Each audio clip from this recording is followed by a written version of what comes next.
Alright folks, my name is Freyn, and this is everything you could need to know about the Shastasaurus, ARK's new colossal ocean tame.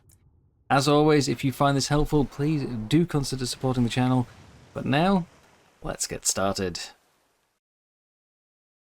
A total of 7 wild Shastas can be on the center map at any one time. 2 can spawn down in the south here, between the redwoods and the main jungles, with a further 5 spawning above the deep eastern trench along the edge of the map.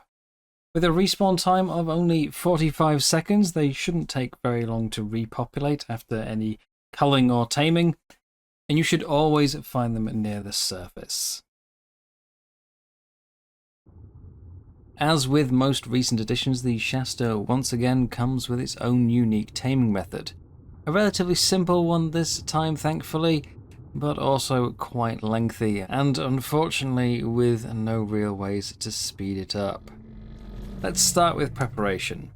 You'll need to get a sickle, at least 1 ichthyosaur, an absolute boatload of taming food, and I would also recommend a pair of flippers, as while you can do this from the back of your tame, it is certainly a lot easier to do it while swimming. Now, once you've found your target Shasta, the first thing you'll need to do is use your ichthyosaur to lure it towards the surface, as taming cannot occur beyond a 30-meter depth. All being well, the pair should begin to socialize, playing a couple of cute little animations and spawning a trio of leeches at various points along its body, like so. At this point, you will have 30 seconds to take your sickle and cut the leeches away. Take care not to swipe at the Shasta itself. It can take damage during this and will fight back if you do hit it. But once all the leeches are clear, you'll have a further 30 seconds to approach its head and feed it the food of your choice before repeating the process. Now, failing any of these leech stages will tank your taming effectiveness by around 5%. And given the sheer size of the Shasta, they can end up being quite spread out. Hence the flippers. If you are still finding the timer a bit tight though, even with the flippers, you could also bring up to 2 more ichthyosaurs, as each one will add a further 30 seconds to the cleaning timer. Now, as far as taming food goes, I would only recommend using extraordinary kibble, as a 150 Shasta on official rates will take you a whopping 64 pieces to tame. Now, that's obviously quite a lot of kibble to gather, and I'm sure some will be tempted to drop down to the second best food instead of raw prime fish. But using this on a 150 will take 169 feeds. And given you're probably going to want somewhere between 30-45 seconds for each leech cleaning, that's a long time to tame it. I don't think anyone wants to go through that many repetitions. Now though, the big question, is the Shasta actually worth taming? Well, as far as a stat line goes, it's not looking too bad. Compared to a mosasaur, we have the same weight and a bit more health. Does naturally lose out on damage, of course, as it isn't intended to be a massive predator after all, but the biggest, most noticeable drawback is its speed. It may come as no surprise that in addition to being the largest ocean tame, the Shasta is also the slowest in sprint, just ever so slightly behind both the Dunkleosteus and the other commonly used sea tank of the Basilow. For other aspects, we have a drag weight of a whopping 15,000, making it the single heaviest creature in the game, and of course, just like the Basilow, meaning it cannot be grabbed by anything, even an Alpha Tuso. Despite potentially being tameable at a fairly low level, its saddle unfortunately clocks in at level 100, and most importantly requires a tech replicator to craft, making it very much an endgame tame. But both blueprints and, more importantly, pre-built saddles can be found in red beacon drops and yellow drops within the ice caves and oceans. So with a bit of luck, you could still potentially get one a bit earlier on. Finally, it is breedable with a gestation time 7 hours 56 minutes on official settings, and a whopping growth time of 7 days, 17 hours, and 11 minutes.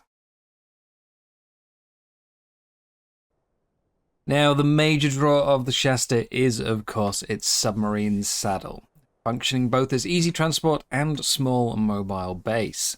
The internal build area is slightly over 7 by 3 foundations and allows free placing of the vast majority of structures, the only exceptions being the industrial forge, vault, cryofridge, auto turrets, transmitter, teleporter, force field, cloning chamber, dedicated storage, vacuum chamber, and, of course, the train.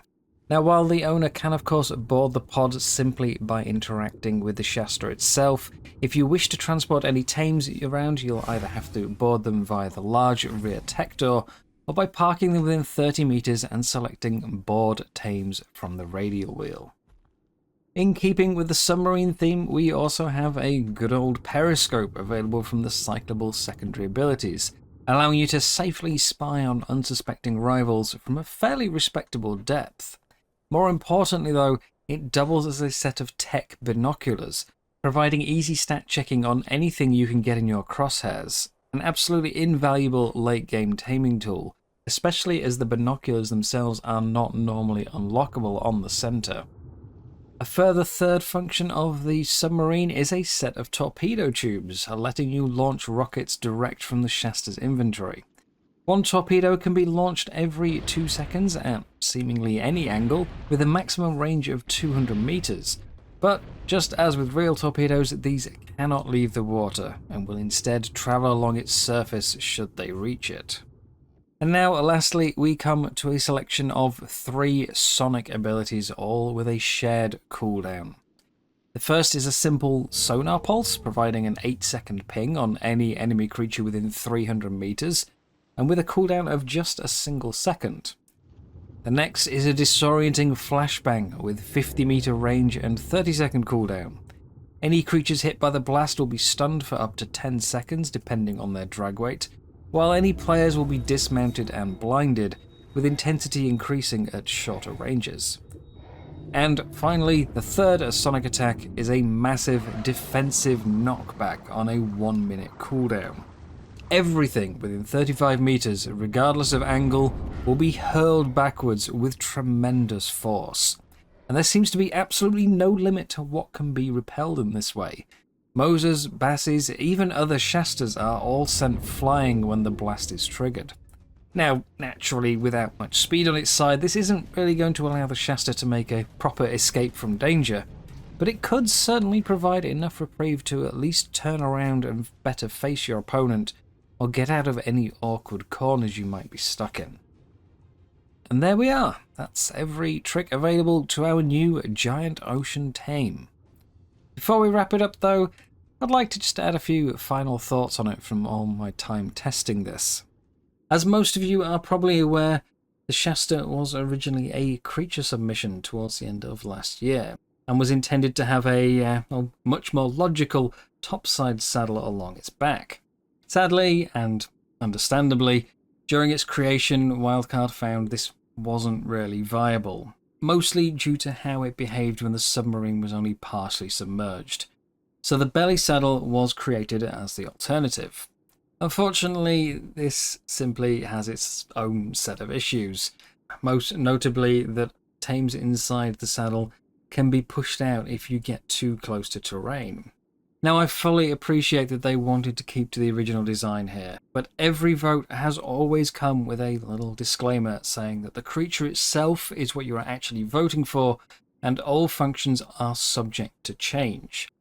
And in this case, I really think they should have exercised that and taken a different route. It's obviously too late now, it's already implemented, but I've sat down and had a brief chat with the original designer of the creature, Martian Cookie Hunter, and they said they'd actually have had no issue at all if the submarine aspect had been removed. All they wanted was to have a creature that you could ride without the need for scuba, and a saddle that looks like a submarine. And with that in mind, I think a decent compromise would have been to have that sort of submarine look to the saddle, put a few passenger seats inside it, and a built-in cryo fridge so that in some capacity you can still transport your tames around. Now, of course, I think the community might have been a bit grumpy if there had been a hefty design change like that, but sometimes these things just have to be done. Now, I'm sure given some of the designs that we've seen submitted in the past, issues like this do have a high potential for arising again in future, you know, things that just aren't quite feasible. And should that happen again, I think the best thing we could have is for Wildcard to approach the original designer and offer a few of their own alternatives, ensuring that at the very least it stays a collaborative process and the original creator still has a hand in bringing their idea to life. That's going to be all for today now though, so as always, thank you very much for watching. Let me know what you think in the comments, and I will see you next time. Bye bye.